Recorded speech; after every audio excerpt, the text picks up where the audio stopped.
Alrighty, y'all. Thanks for sticking around.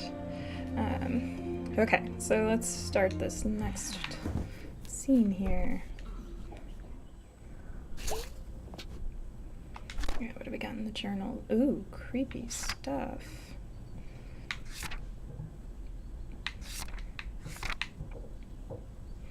Yeah, so I'm not sure if we have talked about the journal as a device in this game in particular. I know we talked about it a bit in the Life is Strange stream, and it's a really common trope in games for sort of a hey, here's what you forgot. Um, this game is a little bit harder because on the one hand, it's giving us like a very very filtered view through May's eyes, which is really cool. It's a really interesting kind of in character, in world way to do it.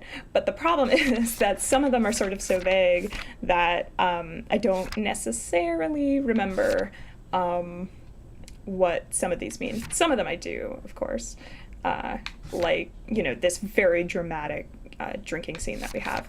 But some of them I'm not sure. But I really think that having moments like this, which are not very effective in terms of like, hey, player, remember what's going on, but are extremely effective as a characterization device to say, hey, this is something that really deeply negatively affected May, and something that is creepy and very troubling. Let's check the computer.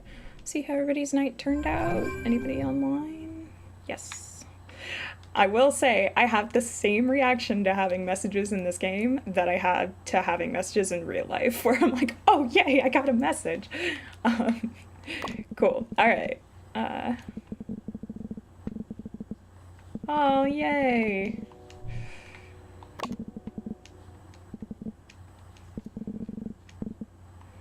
Okay, so we'll have a band practice today, which is exciting. I, as a player, haven't done this music minigame in months and months, so I might be totally terrible at it. I'm just gonna warn you ahead of time. Okay. Today the game is kind of interjecting a little bit more and saying, hey, go talk to your mom. So let's see what mom has to say.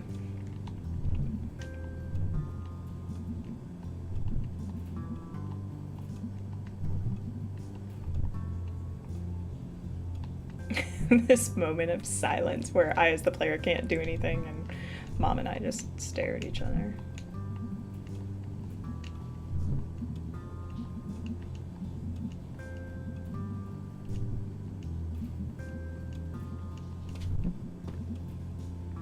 Yeah, so that's an interesting moment where we kind of have a reconciliation with mom, and we also, as the player, get a little bit of information and say, yeah, we just won't want that thing that happened, and we as the player are like, oh, what thing that happened? Which again kind of strengthens that like distance between the player and the main character May in a way that that a lot of narrative games try to minimize. So I think it's interesting that this game seems to very intentionally be leaning into it.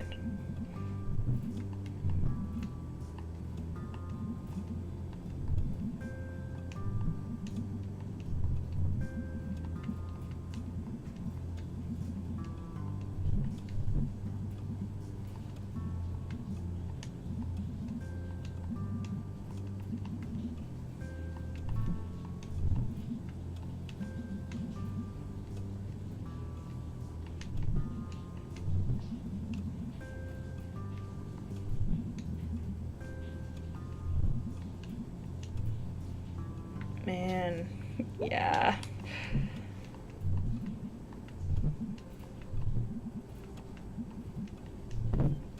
Sure.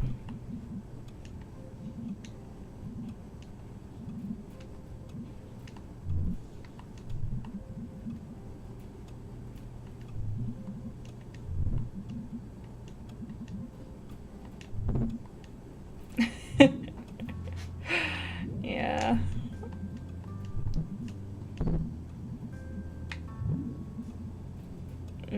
This is nice. Like, even though it's under like a grim story, it feels like a nice moment of being able to choose to bond with my mother or not.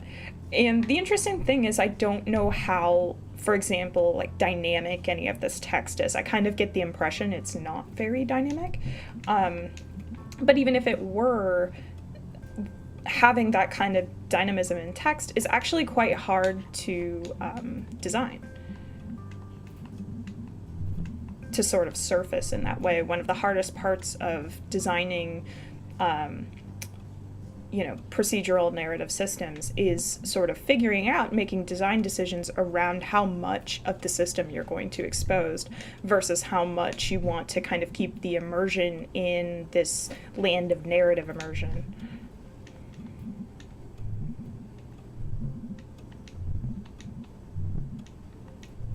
Oh, that was a cute moment. That was a cute moment with Mom. Okay. So we have band practice, actually. I'm gonna head to the lift.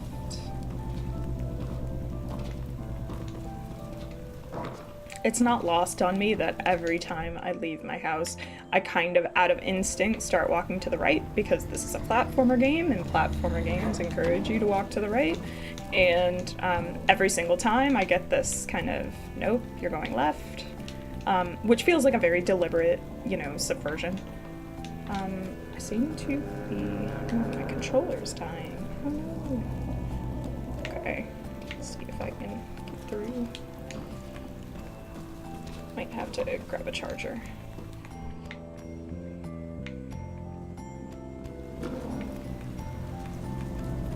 Yeah, my controller's dead. Okay, let me see. I may just grab a charger really quick. Chat, I will be right back.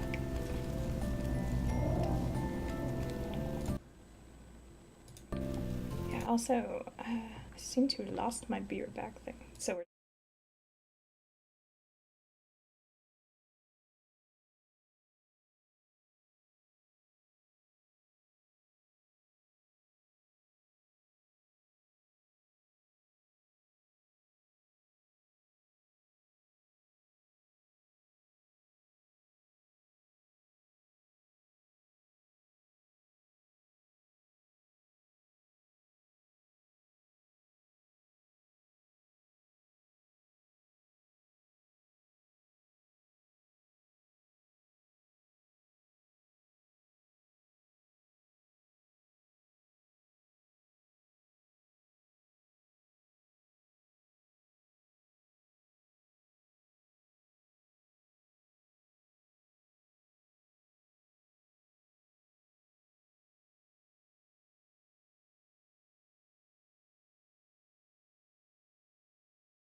okay, sorry about that.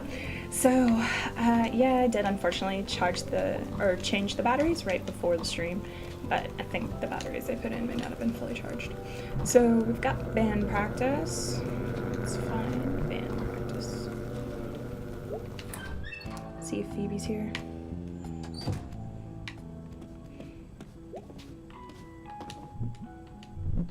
Or B. I keep calling her Phoebe.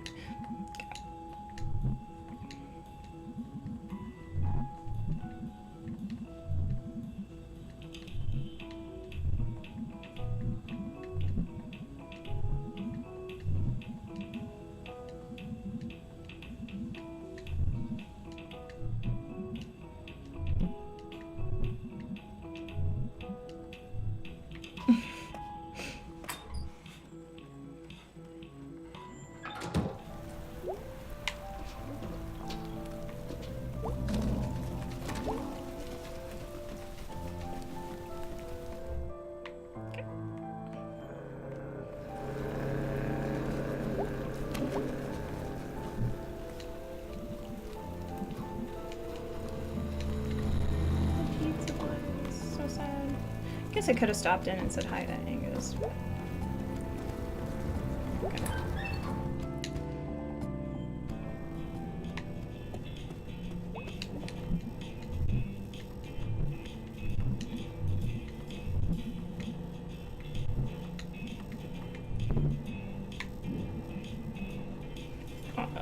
Yeah.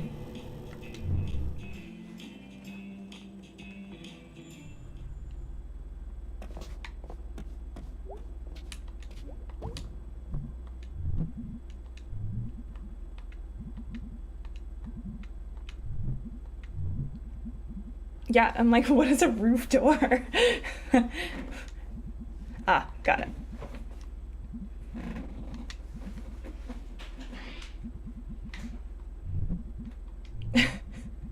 Okay.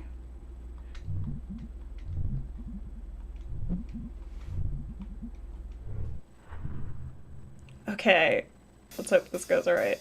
Oh my gosh. Wow. Yeah, this is rough.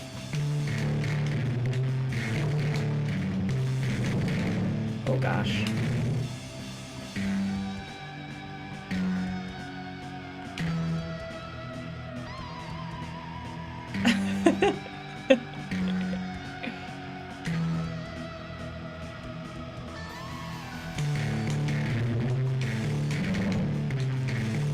Sorry, chat.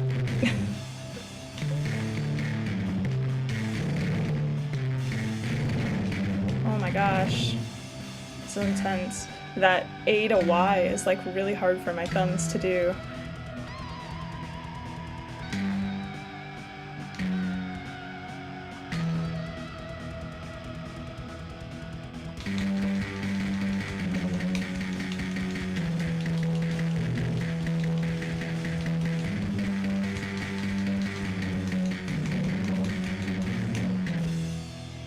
Oh my. Oh wow, y'all, this is rough. I think it doesn't help that I can't really hear the music in the background.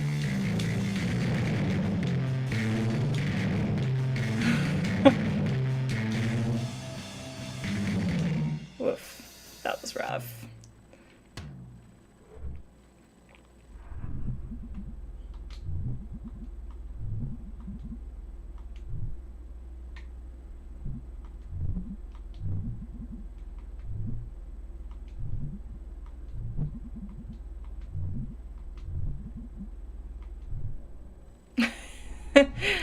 Okay.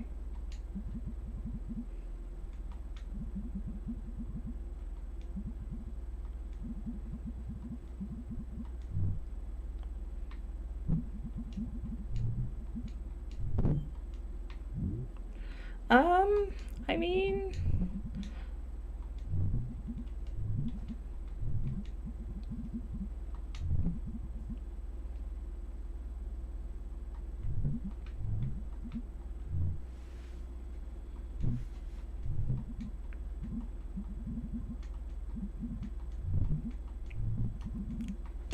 That was so bad. Sorry. I'm still on that. I'm like, wow. Yeah, that's rough. I mean, the really sad thing is, like, I'm actually alright at Rock Band and stuff, but, no, that was a whole other level.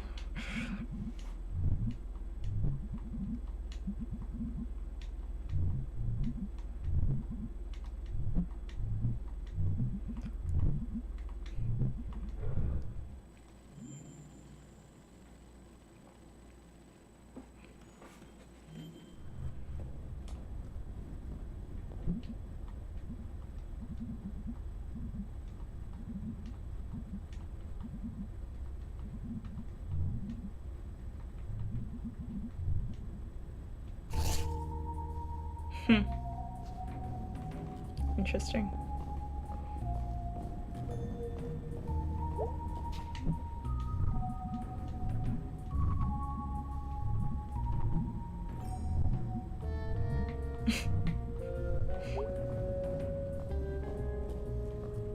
I like the little stars.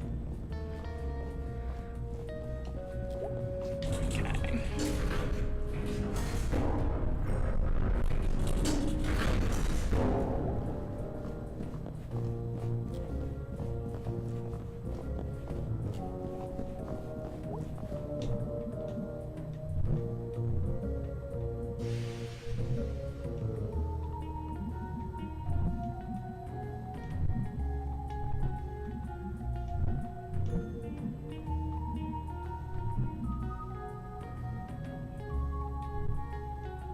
Hmm.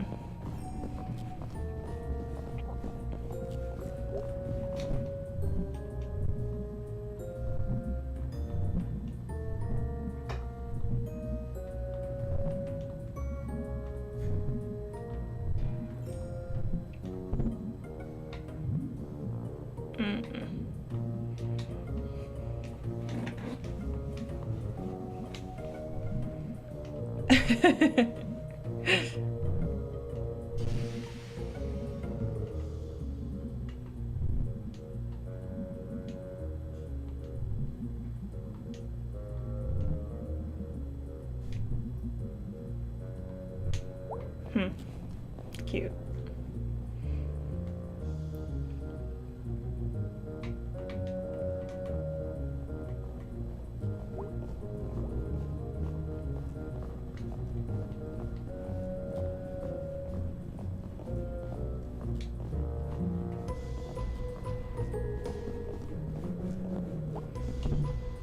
I like how B is just casually smoking in the library, as you do.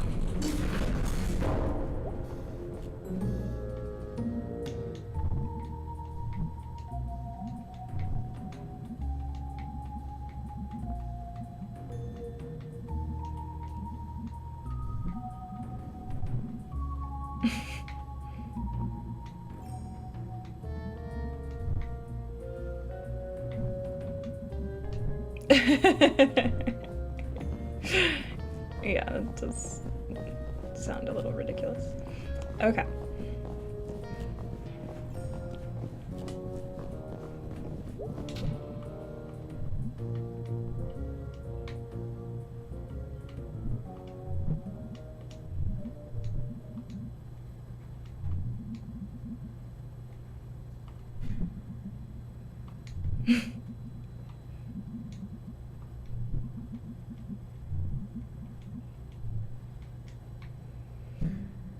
Yeah, that was, I think, as sweet a moment as we have had with her so far.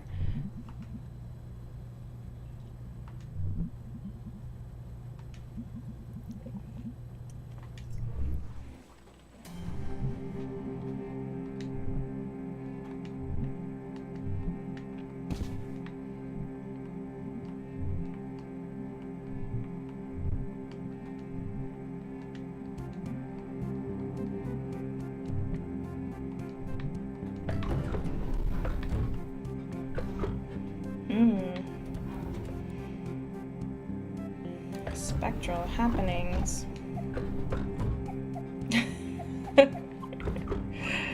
Skirts showing the ankles. Oh my.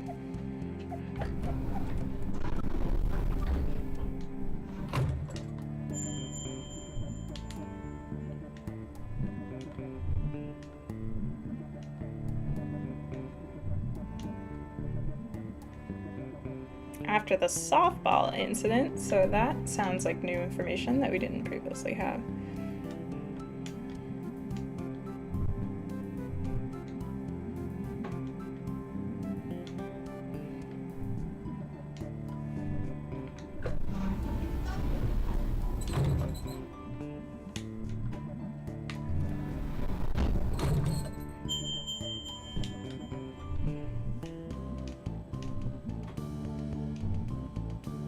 Positive jump.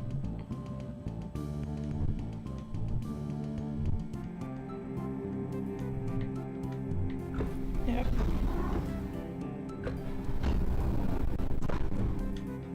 Interesting. Weird and forgotten.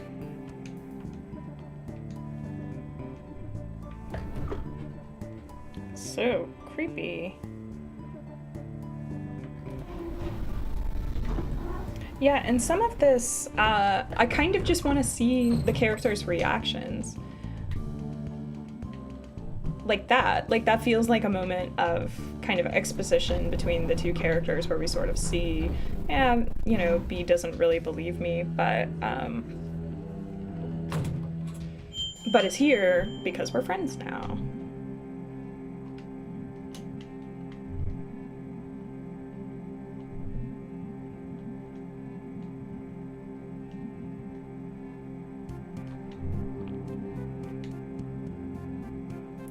actual dangerous ghost stuff.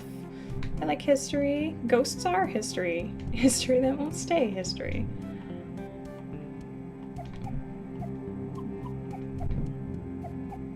Now let's look at more.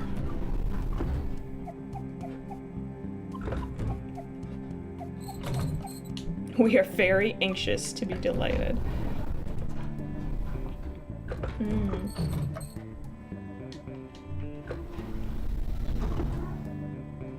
Albino groundhog. Okay.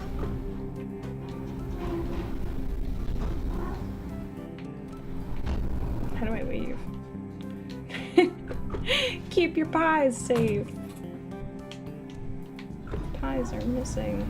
Okay, seriously though, how do I leave? There we go.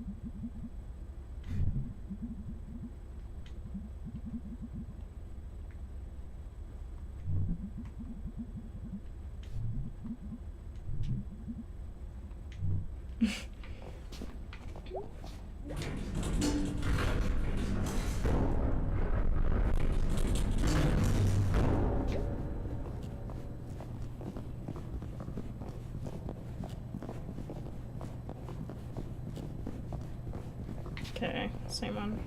Oh, I see. It may have already put us down there.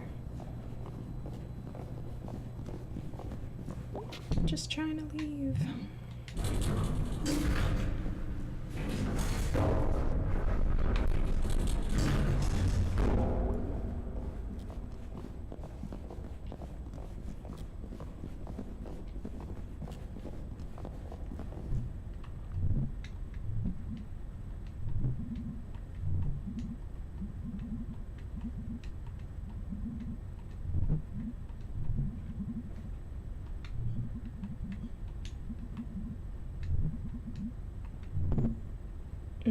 Poetry Society? My experience with poetry in this game has been hilarious, but maybe not something I'm going to stick around for. The game is really interestingly paced. It sort of felt like we had a little bit of narrative momentum in the last act, and things kind of felt like they were moving forward progressively more quickly. And now it feels like it's gone down to a much slower, I don't want to call it a lull, but it's slowed down a lot. And I think part of that also is that more of the story now is being told in exposition, as opposed to kind of the character building parts and establishing relationships, which was all sort of done through minigames. So now as the player, I'm doing a lot more reading and pressing A.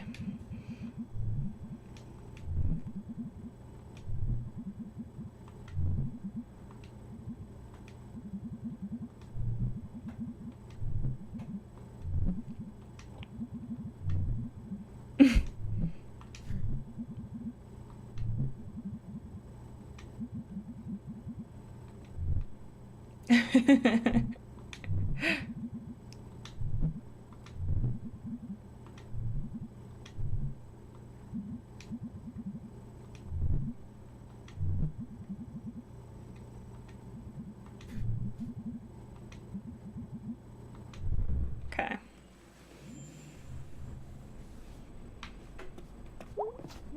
What's up, Dad?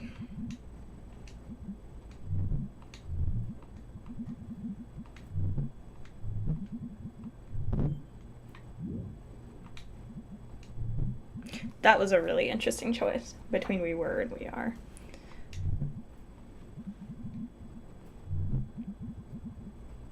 And what's interesting is that a lot of the dialogue choices in this so far, it's not the same as the kinds of dialogue choices that we saw in something like Detroit, where they're sort of implying that the narrative is going to go off in a really different direction. Some of these really feel like very subtle differences where I am communicating something about another player, or another character, sorry, or kind of role playing, for the player's benefit rather than for the game's benefit. Different attitudes I'm taking toward other characters or things like that. We're gonna check just because we do. Still doxes. Okay, we're leaving. Head up and go to bed.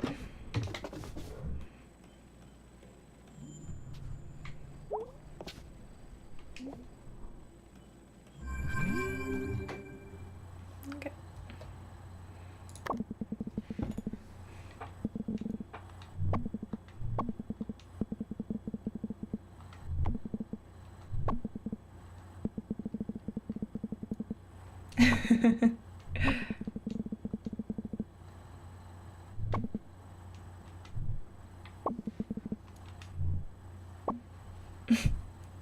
That's funny. Okay.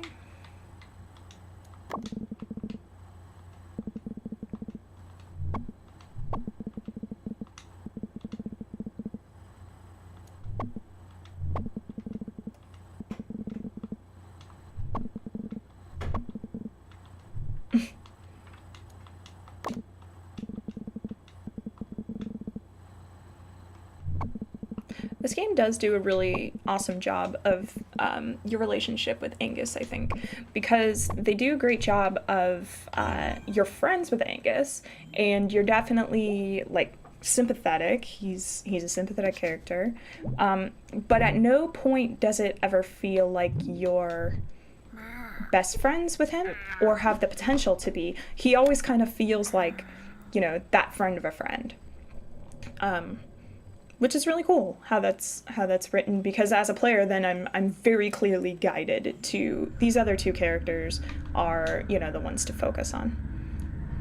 Okay, another one of these.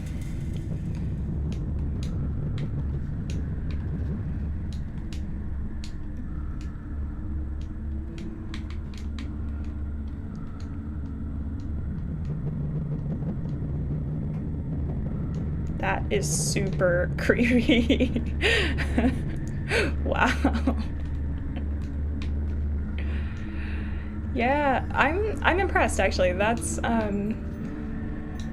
they did a great job of making that feel super creepy with, again, this very just like kind of almost abstract symbolic representations of these, these animals that look like me but are floating and upside down in this very kind of dead way. Oh, hey fish. Oh, we can't go any further up to the right. Okay. Head back down.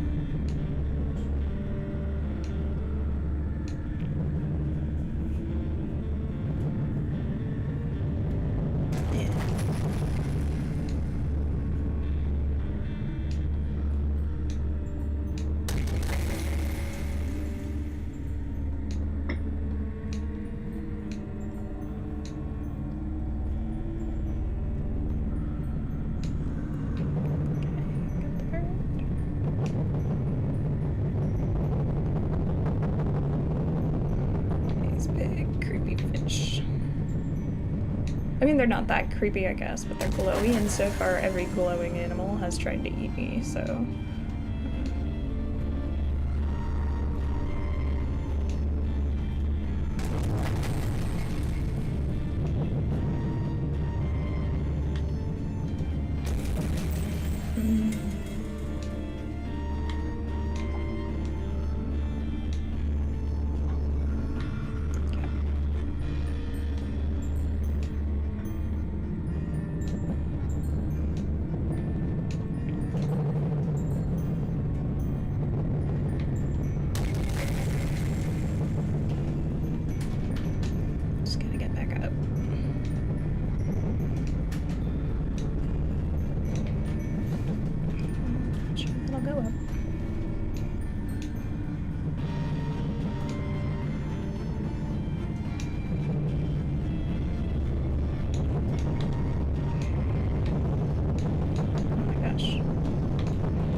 kind of tilted sideways architecture. Like, definitely this feels more asunder, for lack of a better word, than my previous dreams have, which is adding to this sense of, like, the dreams are getting progressively weirder, and perhaps my character is becoming more disturbed.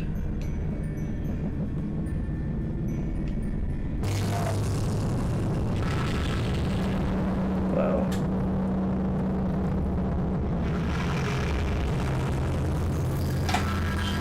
Yeah, and what's interesting was I definitely thought the fish were going to be the ones to come after us, but then sort of seeing, you know, that visceral moment of, no, it's not even the fish that you need to worry about.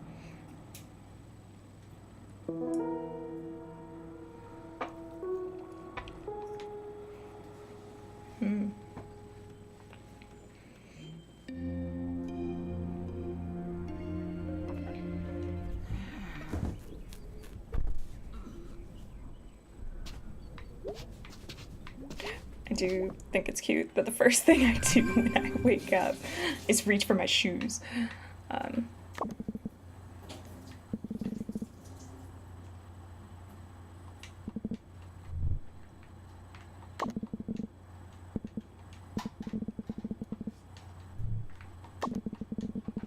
Interesting. So it seems like, in general, the characters have less to say in the morning. Though we did get a couple of messages like, oh, hey, I'm going to be hanging out at work or whatever. Though I think by this point, like, the game sort of just expects that I'll know. So even though I want to kind of continue the story rolling, and these sort of side sessions with Mom are feeling increasingly, like, a barrier to that, I do think that the one thing that they're doing is giving me a little bit more backstory as to whatever this mysterious event was.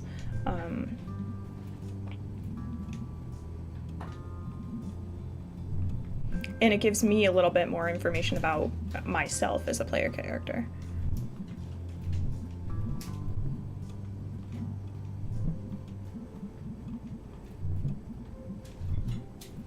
And yeah, other characters starting to comment on me looking tired.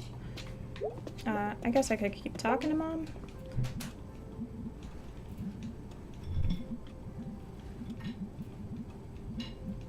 Yeah.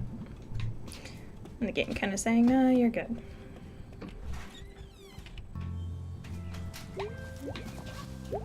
Did it again!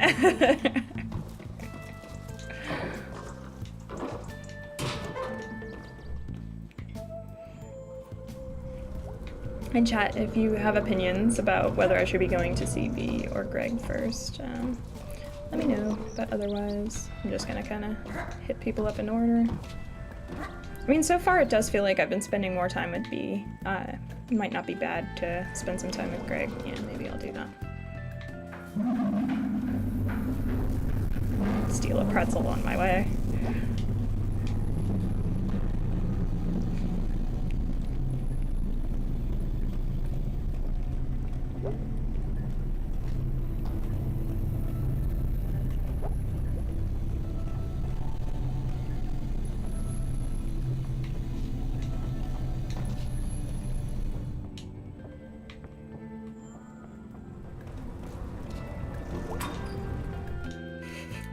The other cats. They're like the Pluto of this world. I'm the Goofy. Okay.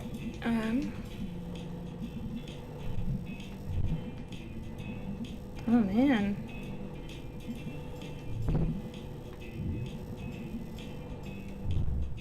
Not sure why we're gonna go smash some light bulbs, but alright.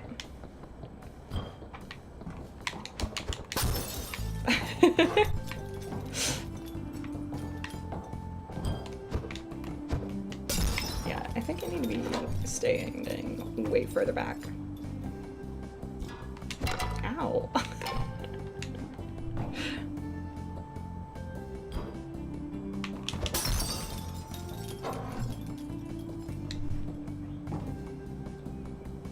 This was not at all what I expected when I was like, oh, I'm gonna go hang out with Greg.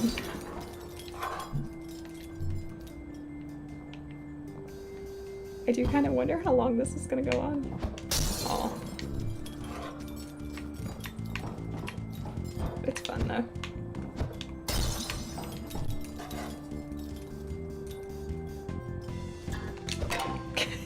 I have not hit a single one of those cans, and he kind of just keeps pelting me in the face. Okay. Yeah, let's go check out the Historical Society. Just getting hit in the face with stuff.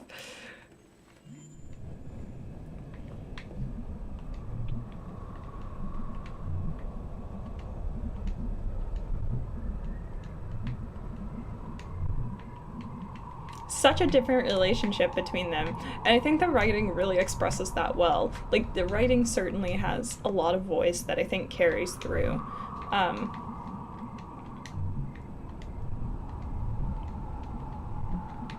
And I think even May having this kind of, you know, overly exaggerated, sarcastic tone, I think it works well, especially in a narrative that's about not really feeling like you've crossed the bridge from teenager to adult.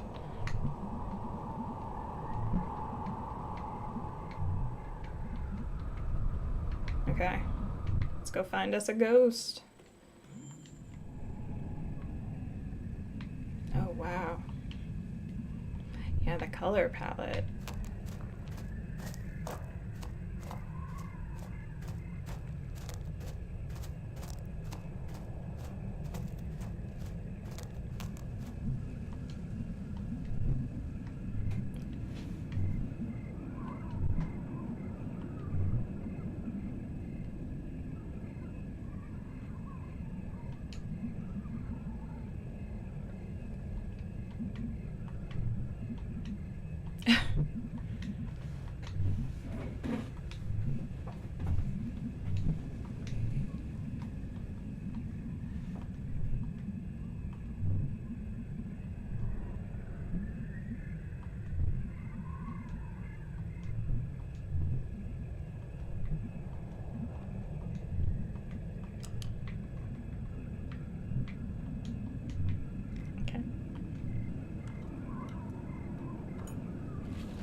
This is actually really great.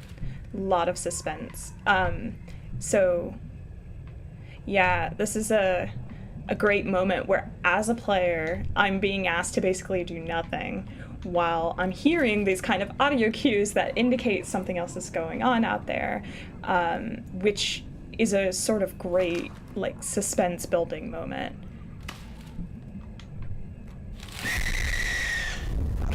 What?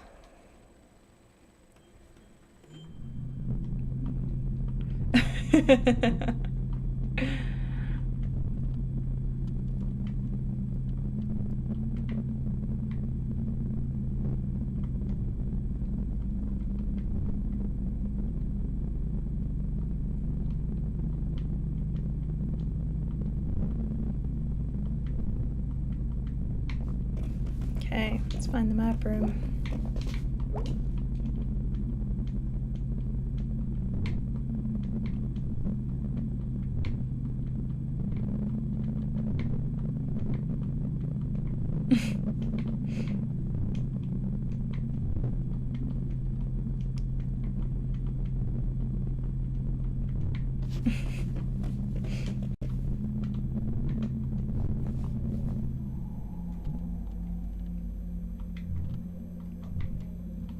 Yeah, this is doing a great job with light and color in, like, these last couple of locations.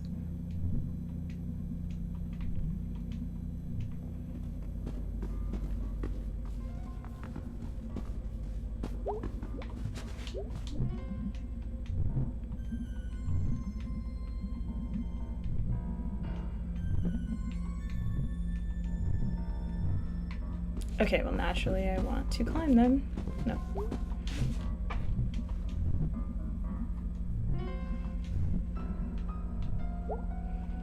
Ooh, the piano. Creepy. Good sound design. Okay.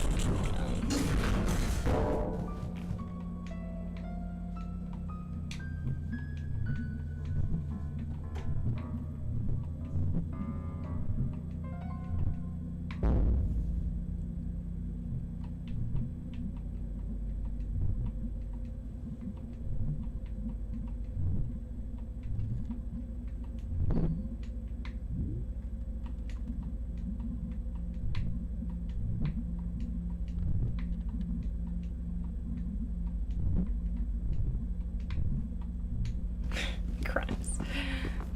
Yeah, nice little recap for the player. Alright, let's, map room, maybe?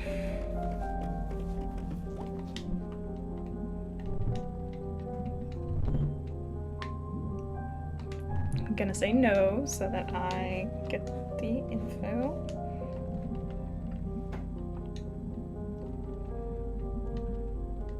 Oh, this sounds like one of the things we read, actually.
Yeah, I like that they keep repeating to each other, crimes, crimes. It's like a mantra at this point.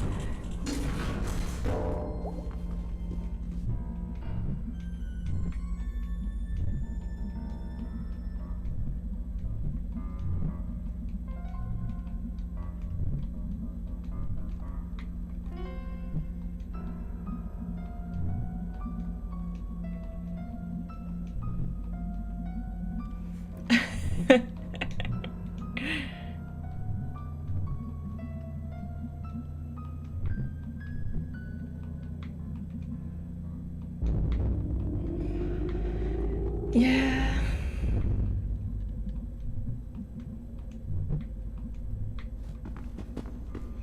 Okay.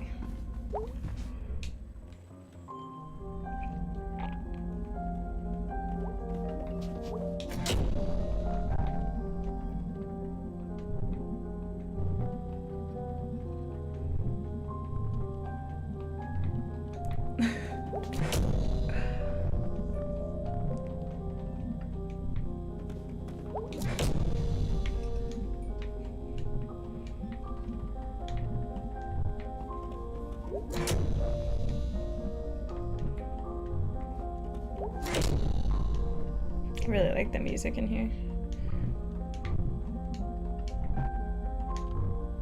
Okay.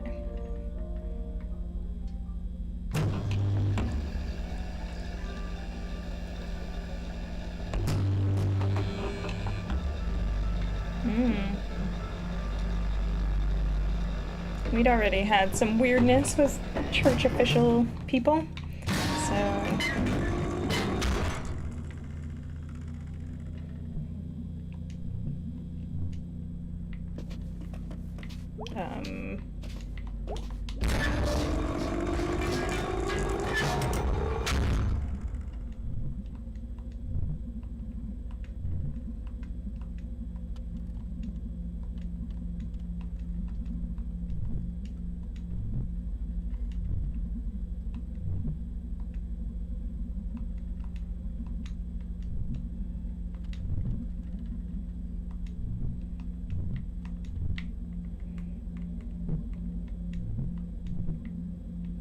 Aww. Crimes. That was really cute. Like, that was, yeah, that was a great writing moment. Sort of like, I'm gonna turn you in. No, no, I'm not.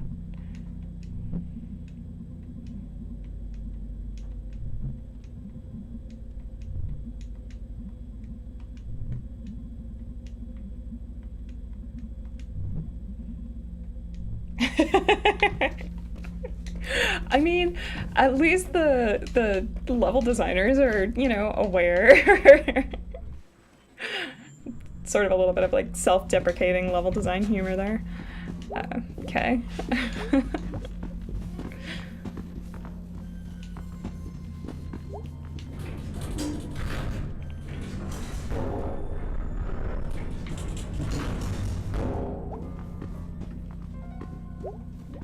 I don't remember what was in here. Maybe a paperclip? No. No paperclips.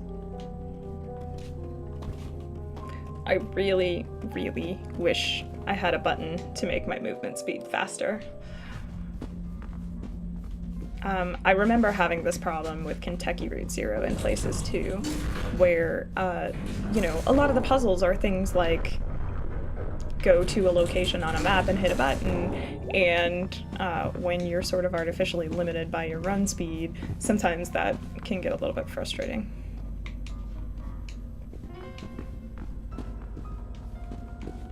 Okay, can we go down?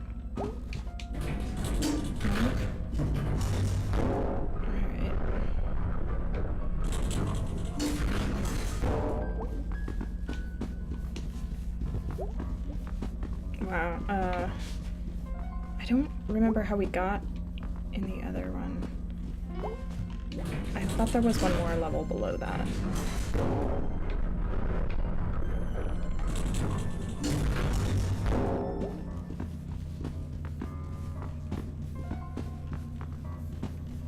Huh, yeah. Okay.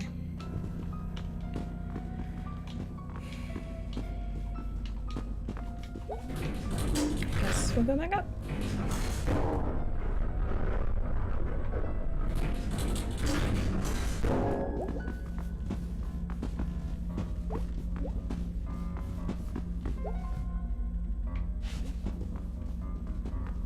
Anything on the stairs? No.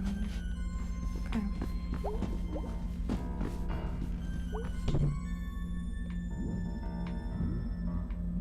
If I say going down here, what happens? Ah, there we go.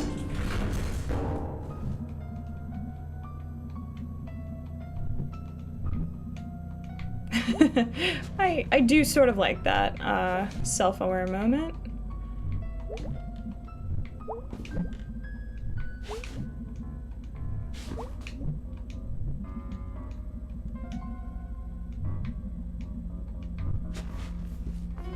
Okay. Back up.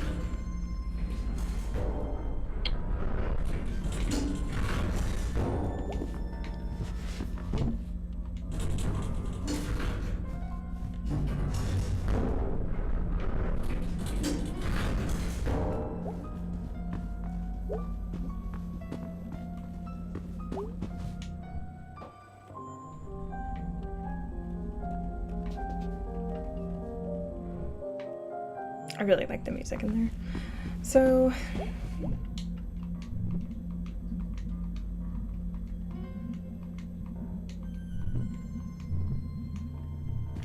probably something like this. Yeah, fair enough.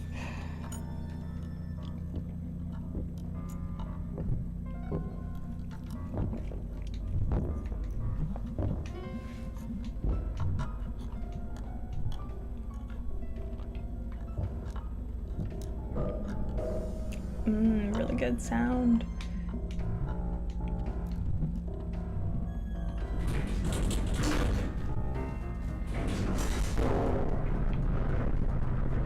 Yeah, nice. This whole scene has been really good on suspense. I do think that in some ways the puzzle's kind of interrupted a bit.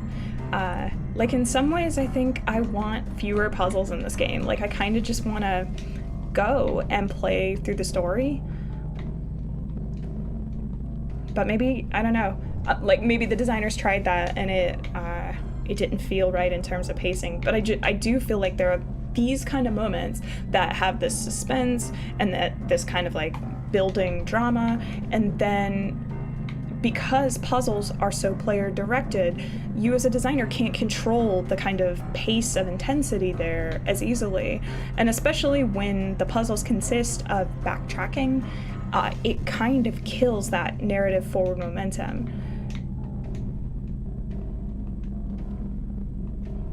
Where does this one go? Crimes. I really like the crimes thing.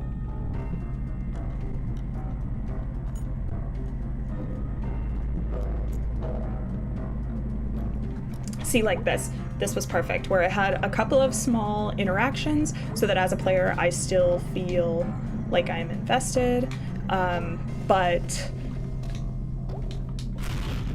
like I'm not being asked to like backtrack to where I was.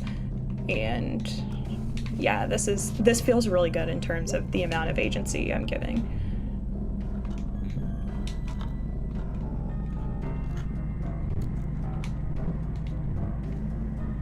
Nice.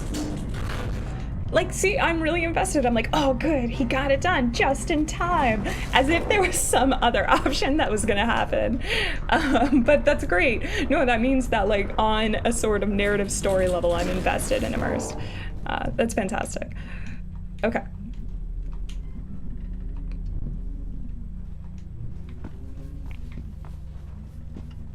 I do sort of feel like we came here and didn't really get anything out of it.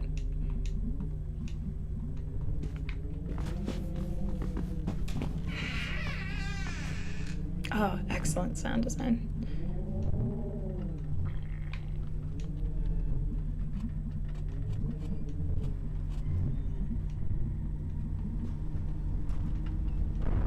Oh, creepy stuff from my dreams. Okay.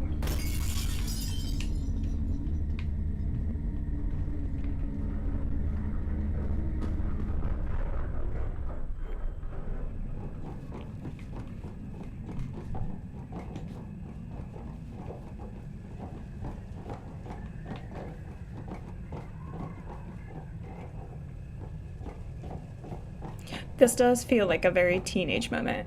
Like, as a player, I didn't... Ooh, creepy.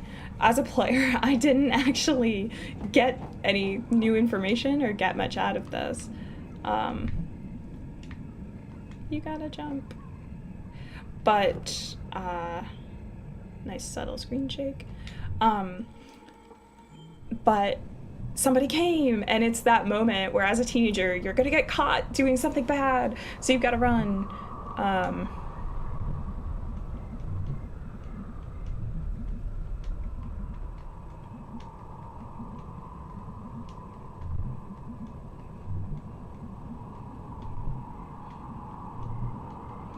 Really good friend.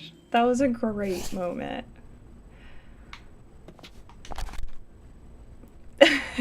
Chased by ghost. Greg rules.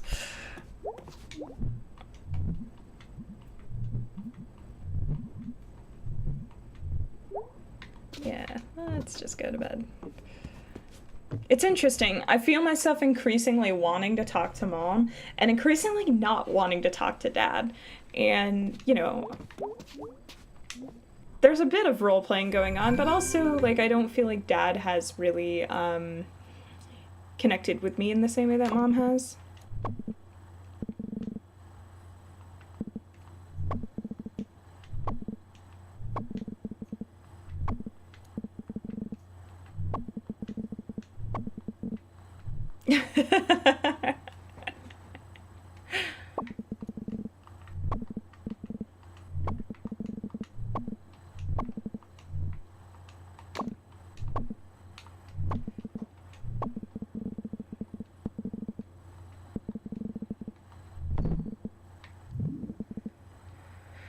I don't know if we did.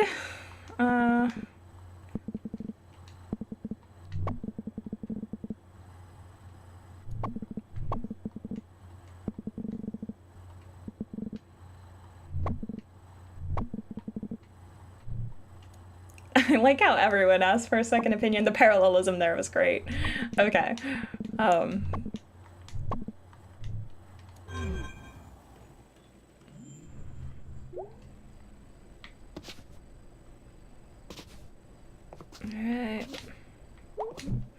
Bedtime.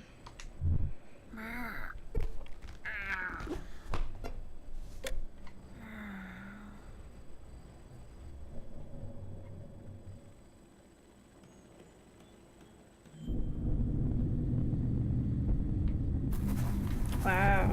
Now I'm just totally black.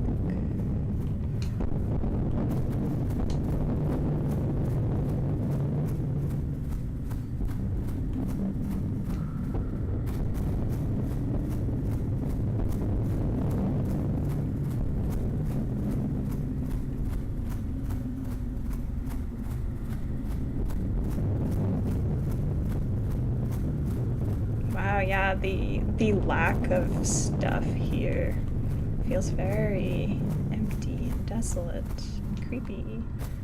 Really nice job on level design here.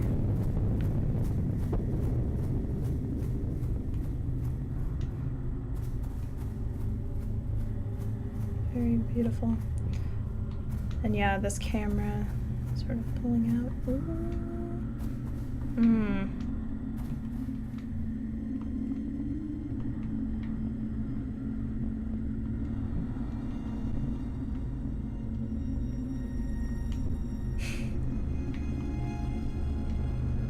Yeah, that's an interesting point.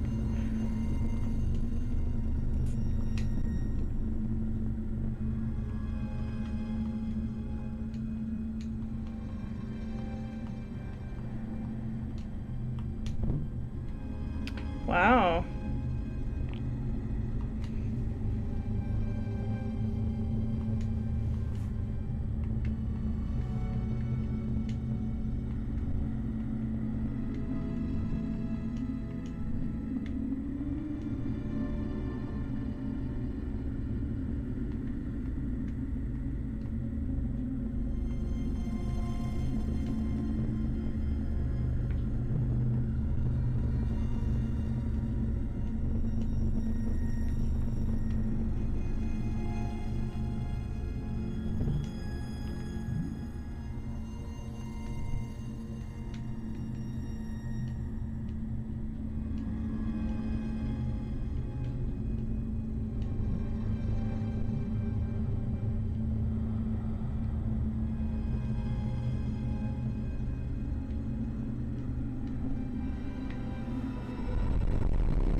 Oh, wow.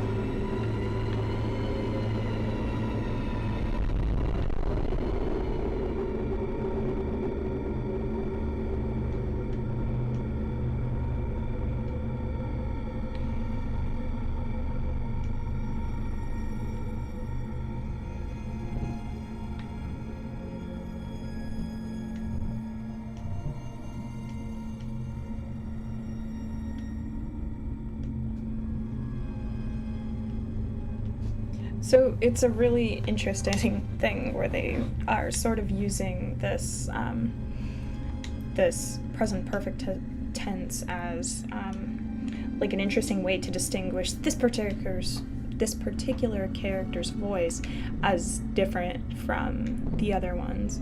And it is interesting how it has exactly the intended effect. Like, this feels very strange and stilted in a way where the other dialogue feels very natural, particularly for these kind of post-teenage characters. Interesting. Yeah, let's go with relationships over nature.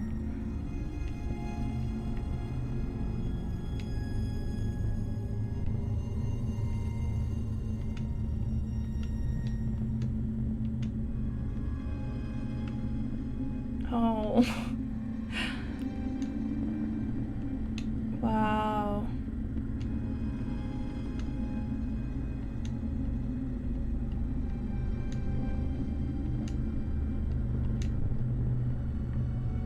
I think that might have been more brutal than some of the other ones, where the others are just kind of that visceral horror of like death.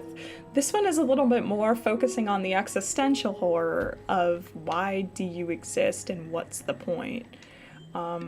Which for a game that is sort of dealing with issues of mental health, man, that's pretty heavy. Feels real.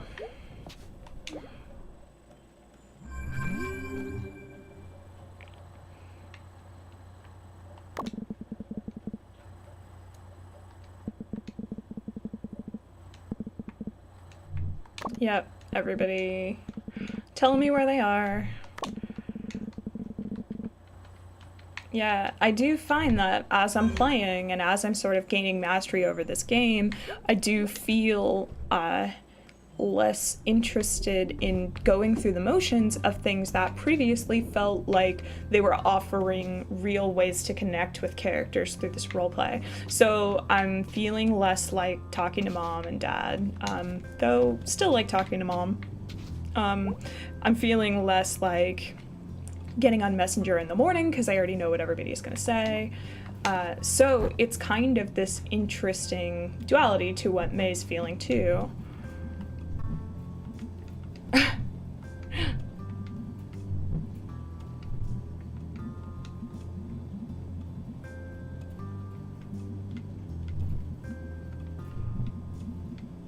Aww.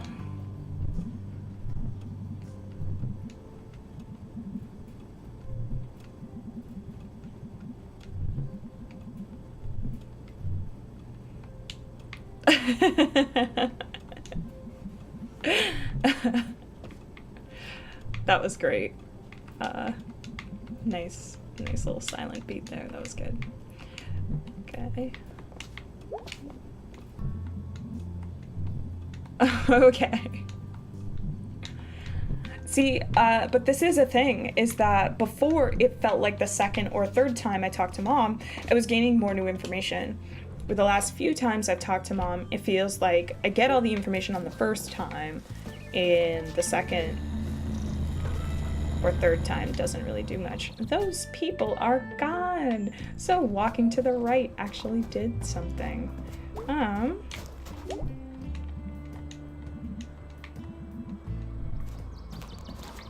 Interesting.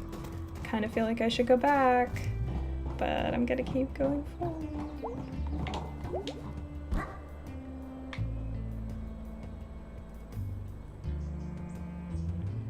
It's a cool shot.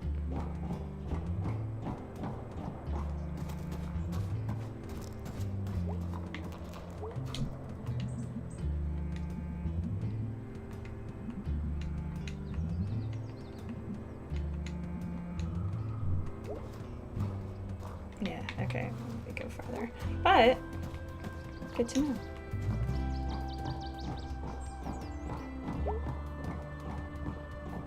Again, run speed would be really nice right here.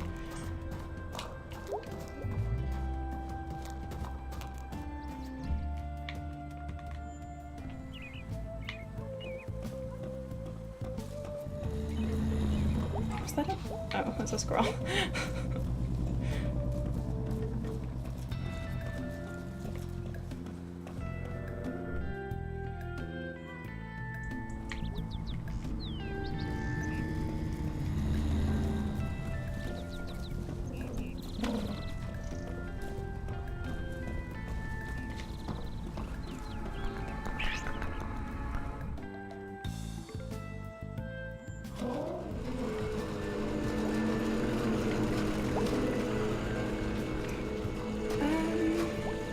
What do you think, chat? Do you think we should go to Greg or to B?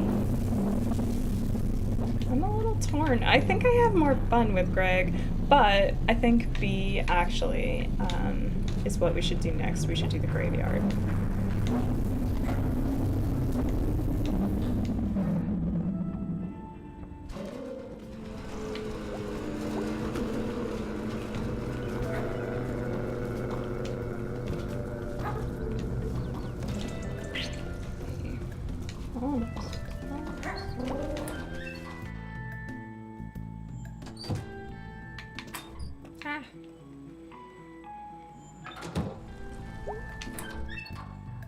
I do think one really small design thing I might change is when you enter a place, having your character start somewhere like right here, so that if you accidentally press the wrong direction to start, you don't immediately exit the building.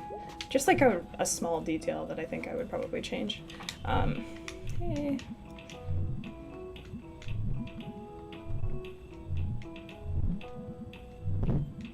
One thing also is that this game has a lot of people who are just, they're just kind of bummed, and you're like, hey, do you want to talk about it? And they're like, nah, and you're like, okay. It's really good at kind of capturing this sort of mood of just kind of being a bummer, you know? Like, a lot of things are just kind of a bummer in this game.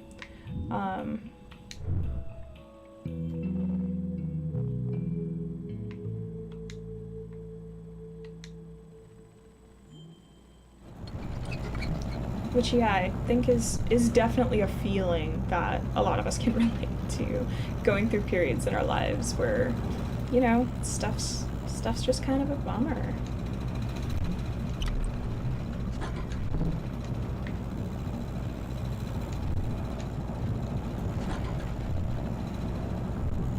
And I'm sort of wondering what this game's gonna do with that too.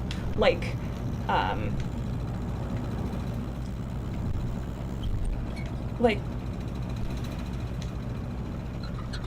it's one thing, I think, for a game to sort of present, hey, things are just a bummer, and then have characters and the story kind of grow in a different direction from that. But I'm not sure that that's what's going to happen here. So I think, you know, it's certainly depression and the role of mental health and the kind of like seriousness and gravity of some of the things these characters are dealing with. The game is treating them very seriously, and it's got like opinions about how games convey emotion and the kinds of emotions that games can convey.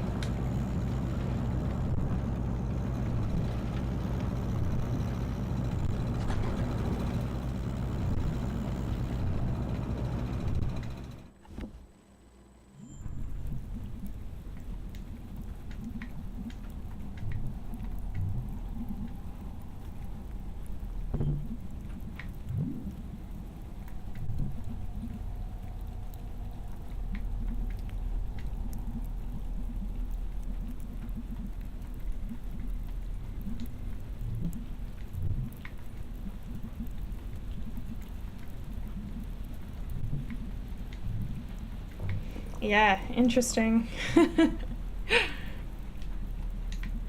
So we have this story that was just presented to us about somebody trying to subvert power, and power basically just kind of coming down on them and saying, no, I have power and I'm going to control you with it.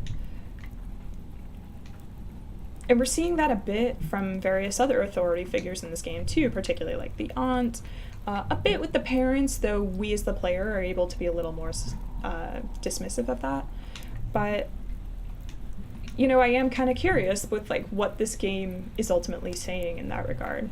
Is this game trying to say that, nope, power just always wins? The game is so subversive in so many ways that I don't want that to be where it's going. I suspect it's not.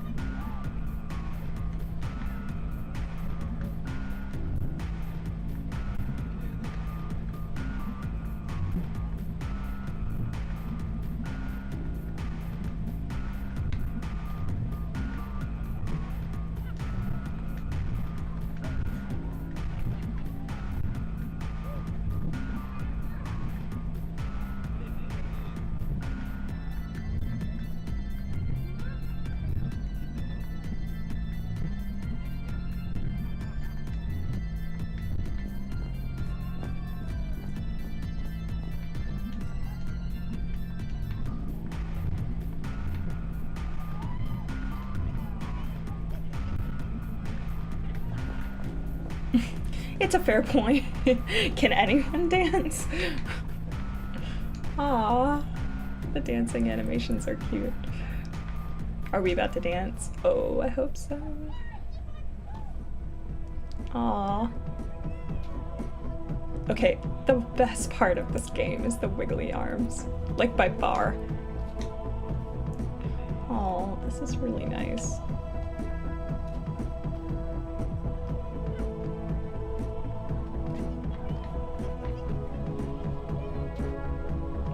And I can dance all crazy. Yeah, I actually am controlling this, so.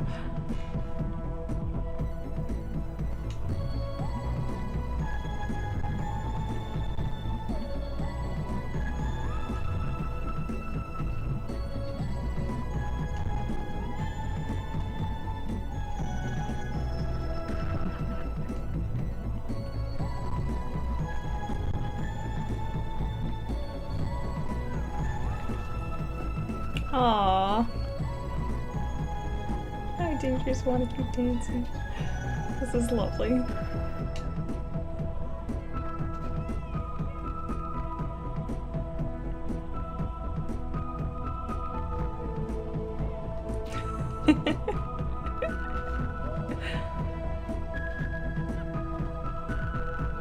So this is a moment that feels like a kind of, you know, tension-releasing moment of levity that feels really deeply joyous, and it's because it's subverting that feeling of bummerness that I was just talking about.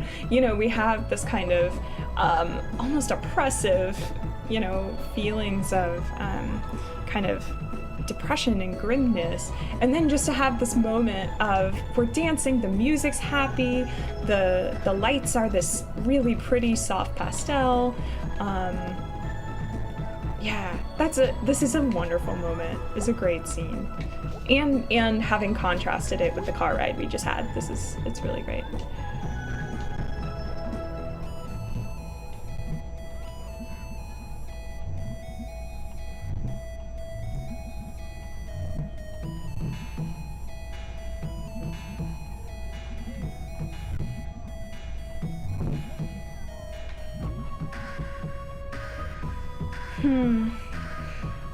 Yeah, and I mean, I think also, like, the fact that our character is shorter than everyone else.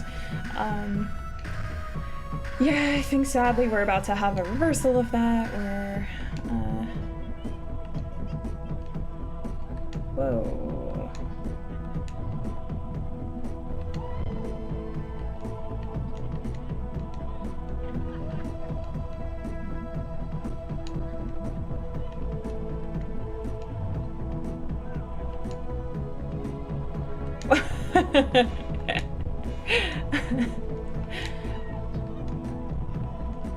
Yeah, we can't just have a nice scene. There's gotta be awkwardness and, you know, this moment where kind of everyone is bonding and all of my options are awkward and everything my character says is awkward, and yeah.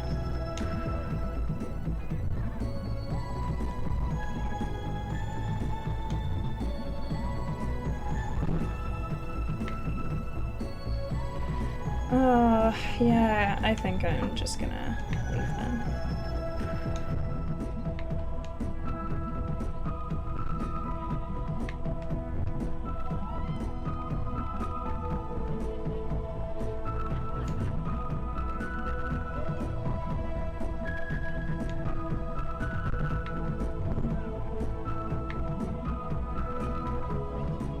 Oh no, I don't like where any of this is about to go.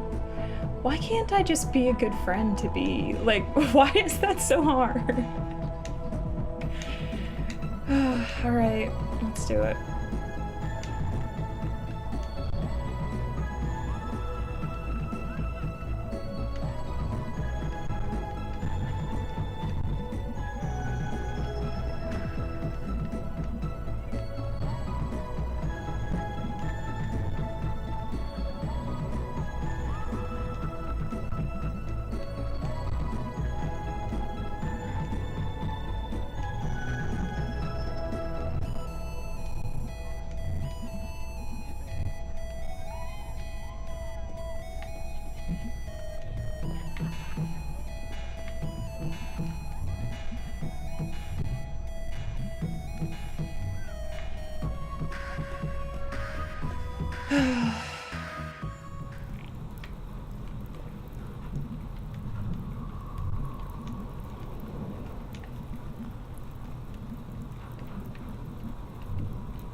Yeah, and I notice I'm having fewer and fewer dialogue choices. Like in this scene, I don't think I've had a dialogue choice yet.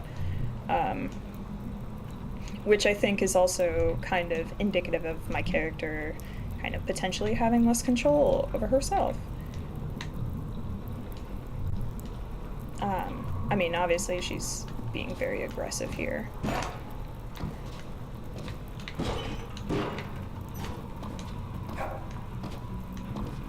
And it's starting to rain.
It is interesting, the kind of parallels to the dream world that I've had, but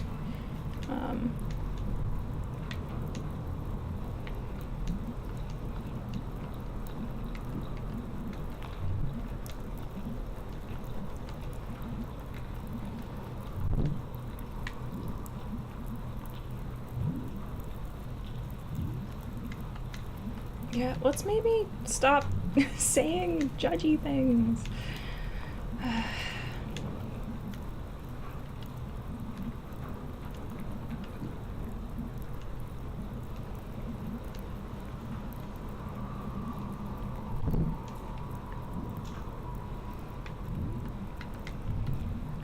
Yeah.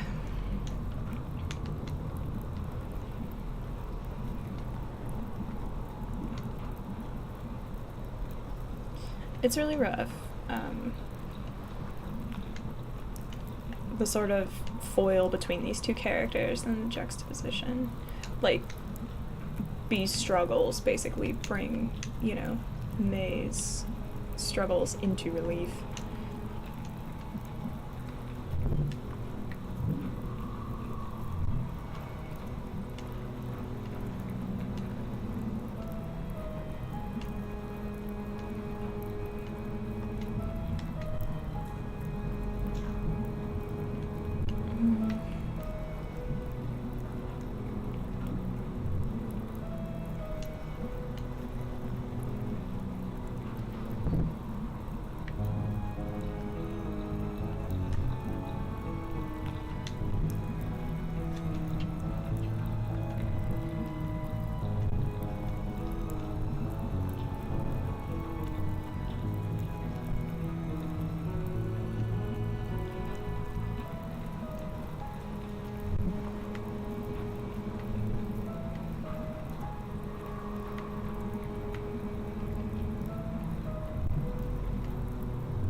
This does not seem like a healthy friendship at all.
Yeah, so I'm a little conflicted on this scene. It's well written and it's very sort of classic, you know, high drama, turn around a friendship kind of scene. But there's a part of me that feels like this is a really toxic friendship. Like, this person doesn't like me and resents me for things. And I, as a player, am working really hard to overcome that in a way that just doesn't seem healthy. And I mean, fair enough, like, so much of this game is about being in situations that are not ideal and doing things that are sort of objectively mentally unhealthy. But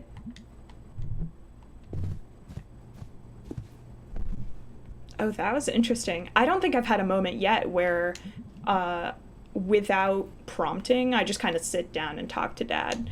And this one was, you know, it didn't feel like a choice. Like, I needed to sit down and talk to Dad.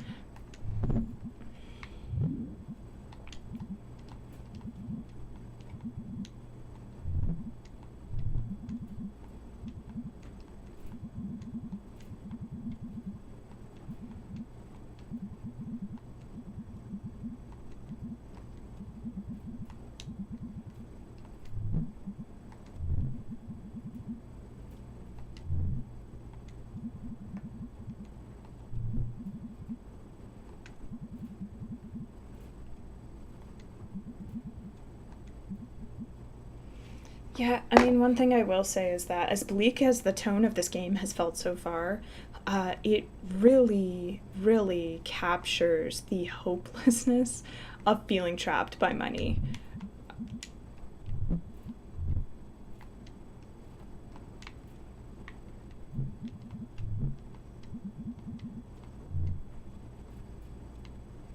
And this moment of, you know, me sort of involuntarily reaching out twice, where Dad even kind of was dismissively like, oh, why don't you go to bed? And my character, again, with no prompting from me, says, no, I want to stay. And, you know, it's it's really interesting. There was a moment in the Detroit stream where I was really upset about agency I didn't have. And so far in this game, I'm actually increasingly happy with agency I don't have. It's making me feel more connected to the character as opposed to more distant from it, from her.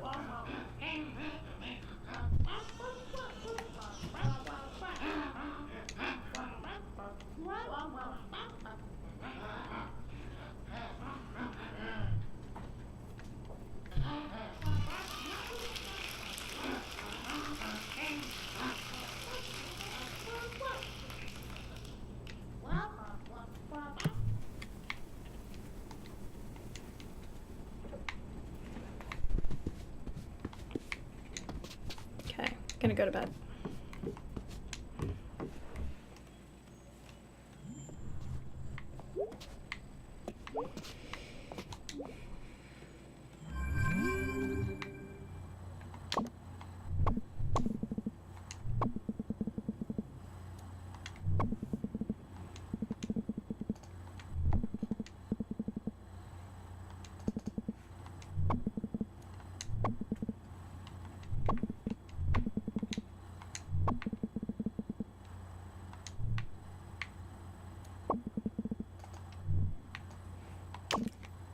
That was a sweet response. I don't think I'm forgiving enough.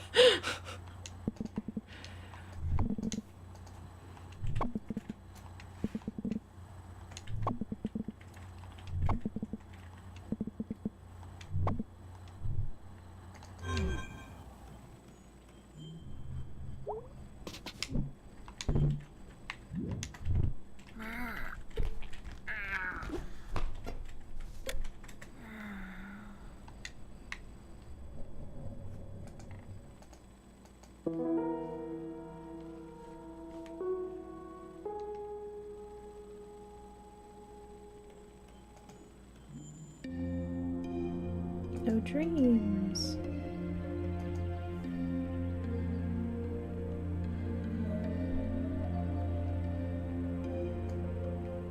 Okay, so I think I'm gonna call it there for tonight.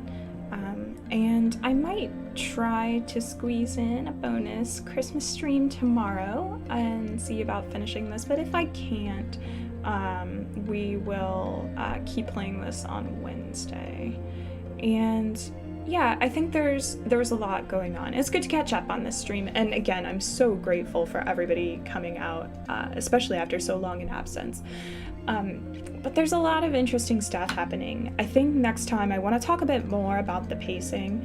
I think the strongest points in this game so far are actually the ones that are lighter on the puzzles, that lean really into the writing and using interaction as just a means to kind of push the story forward. But in places where they put up puzzles where you have to solve something or there's some kind of gate that stops you from progressing forward, and especially any place that it's asking you to backtrack, I think those areas are maybe not the game's strongest.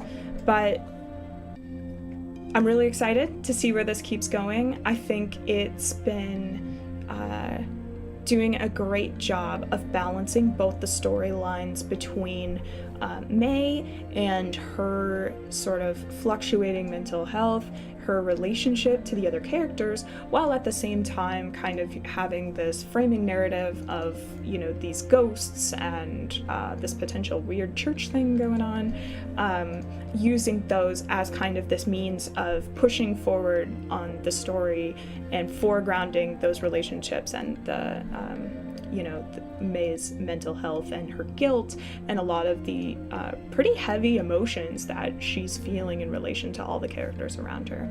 So thank you so much for joining.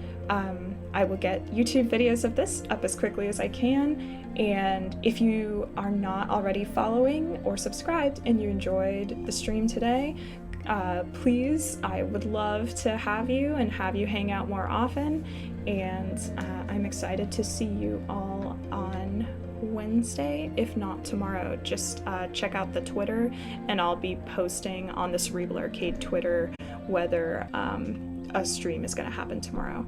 Thank you so much, and I will see you all later.